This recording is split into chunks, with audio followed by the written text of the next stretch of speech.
கோயில் பொங்கல் செய்கிறதுக்கு மிளகு, சீரகம், இஞ்சி, கருவேப்பிலை எல்லாத்தையும் நல்லா இடித்து வச்சுக்கோங்க. இடிச்சதை 1/2 கப் அரிசி, 1/2 கப் பைத்தம்பருப்பு சேர்த்து வச்சுருக்கேன். அதில் இது போட்டுக்கோங்க. 1 ஸ்பூன் நெய் போட்டுக்கோங்க. தேவையான அளவுக்கு உப்பு போட்டுக்கோங்க.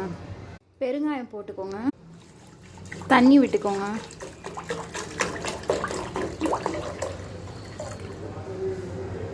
தண்ணி கொஞ்சம் எக்ஸ்ட்ராவே விட்டுக்கோங்க. பொங்கல் கொஞ்சம் தலை இருந்தால் தான் நல்லாயிருக்கும்.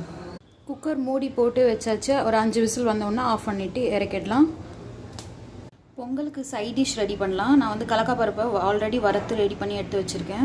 உப்பு, 5 மிளகா போட்டுக்கிறேன். எல்லாத்தையும் சேர்த்து ஃபைனாக அரைச்சிக்கோங்க. கடலக்காய் சட்னி ரெடி ஆயிடுச்சு. பொங்கல் ரெடி ஆயிடுச்சு. சுவையான கோயில் ஸ்டைலில் பொங்கல் ரெடி பண்ணியிருக்கேன். இன்றைக்கி எங்கள் வீட்டில் இதுதான் பிரேக்ஃபாஸ்ட். உங்களுக்கு இது பிடிச்சிருந்தா